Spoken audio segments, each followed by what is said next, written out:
Episode 96. Zelin masih berada di pesawat jet. Dia meninggalkan keluarganya untuk beberapa tahun ke depan. Dia masih sedih harus berpisah dengan cara seperti ini. Terutama kisah kasihnya harus berakhir dengan Koko.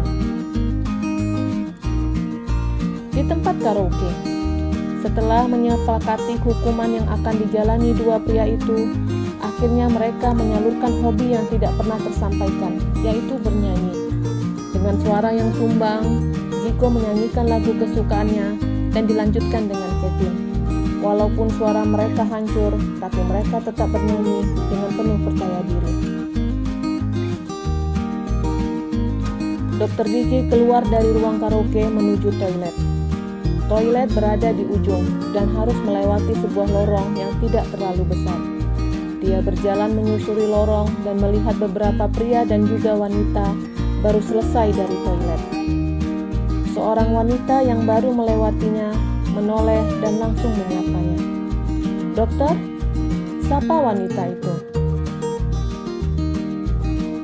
Dr. Diki menoleh dan melihat wanita itu berjalan mendekatinya.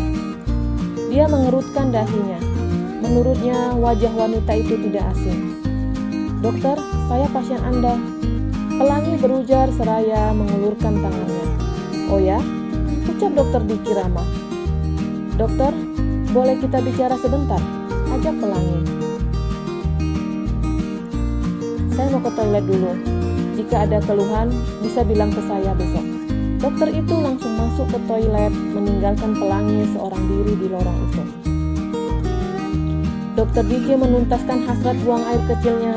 Setelah itu, dia mencuci tangannya. Dia bercermin seraya mencuci tangannya. Dari balik cermin, ada sosok wanita tadi yang mengaku pasiennya. "Apa yang kamu lakukan? Ini toilet cowok," ucap Dr. Diki heran dengan tingkah wanita itu. "Saya pusing." Pelangi langsung menempelkan kepala dan badannya di belakang punggung Dr. Diki, seraya memeluk pinggang pria itu dari belakang dengan salah satu tangannya. Cekrek, cekrek. Dia memotret kebersamaannya dengan dokter itu tanpa diketahui Dr. Diki. Dr. Diki langsung melepaskan tangan Pelangi dari pinggangnya dan membalikkan badannya lalu menghindari Pelangi. "Kamu tidak waras," ucap Dr. Diki seraya keluar dari toilet meninggalkan Pelangi. "Dokter, tunggu!"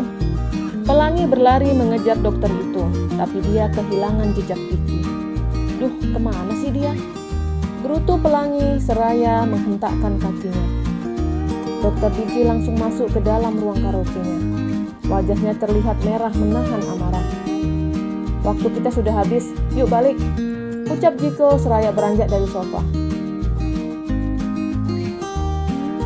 "Jangan balik dulu, kita tambah 1 jam lagi."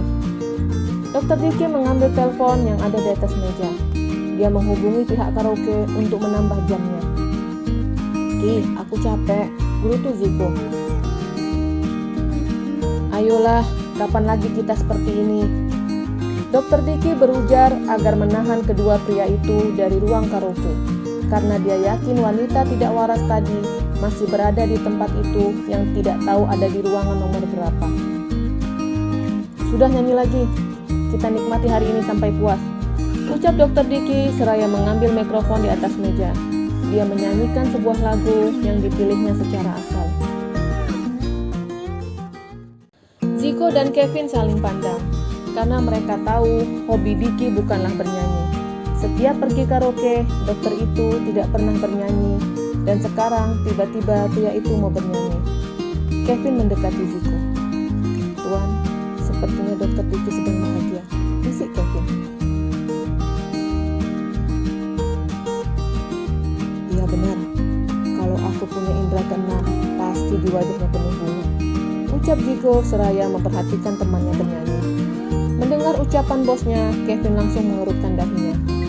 "Tuan, indera keenam itu bukannya untuk melihat makhluk halus," tanya Kevin.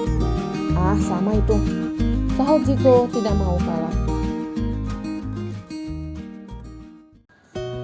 Pelangi menyelesaikan lebih dulu waktu bernyanyinya.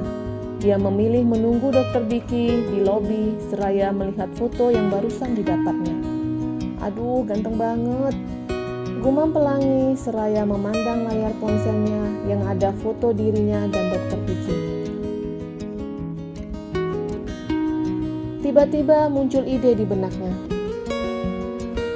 Kalau aku kirimkan ini ke istrinya, bagaimana ya?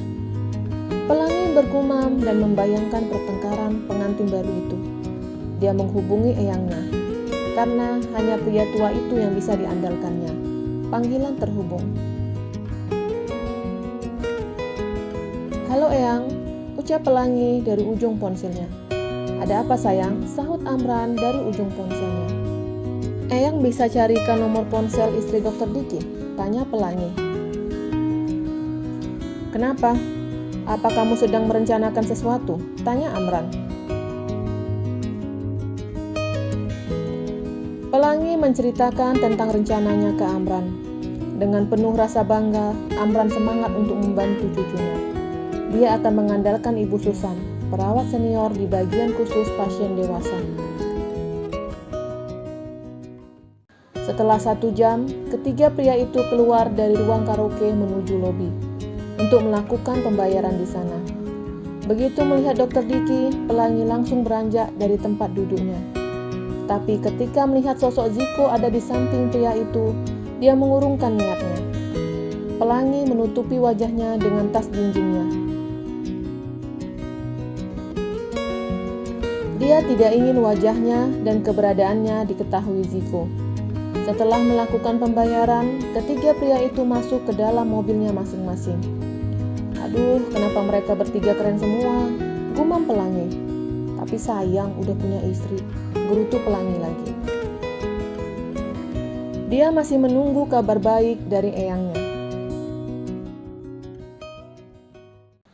Jasmine dan Meni sedang fokus dalam membuat kue. Tidak mudah bagi Meni untuk mengajari dokter cantik itu. Karena Jasmine tidak bisa memasak, sehingga Meni harus butuh kesabaran untuk mengajari dokter itu.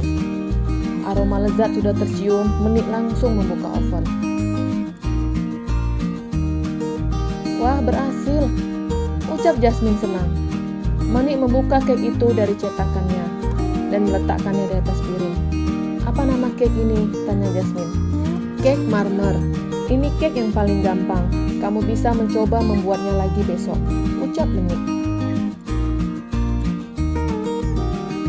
"Baiklah, besok aku akan mencobanya sendiri," gumam Jasmine. Ting, suara ponsel Jasmine berbunyi. Ada pesan masuk ke dalam ponselnya. Dia ingin membuka ponselnya, tapi terdengar suara pagar dibuka. Dia yakin itu suaminya. Jasmine meletakkan ponselnya seraya berjalan keluar untuk menyambut suaminya.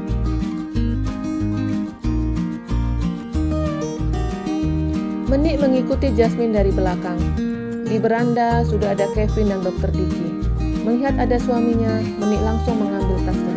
"Aku pulang," ucap Meni seraya menarik tangan suaminya agar segera pergi meninggalkan rumah itu. "Terima kasih, Ni," ucap Jasmine. Meni menganggukkan kepalanya dan berlalu dari rumah itu seraya memegang tangan suaminya.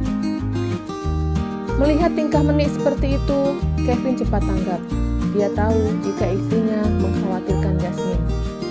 Kevin dan Meni telah meninggalkan rumah itu. Jasmine dan suaminya masuk ke dalam rumahnya. "Aku tadi membuat kek bersama Meni," ucap Jasmine seraya tersenyum manis. "Oh ya? Mana keknya?" tanya dokter. Jasmine langsung menghidangkan kek itu ke hadapan suaminya. "Semoga kamu suka," ucap Jasmine seraya memberikan potongan kecil untuk suaminya. Dokter Diki mencium aroma dari kek itu. "Sepertinya enak. Apa nama kek ini?" tanya Dokter Diki. "Kek marmer," sahut Jasmine.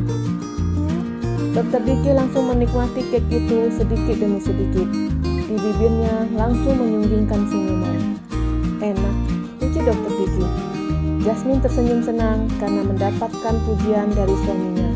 Tapi itu berkat bantuan Meni. Dan belum tentu hasil yang dibuatnya sendiri akan seenak itu. Setelah menikmati cake itu, Dr. Diki masuk ke kamarnya. Dia ingin membersihkan dirinya di bawah pancuran kamar mandi. Jasmine mengikuti suaminya ke kamar seraya membawa ponselnya. Bersambung.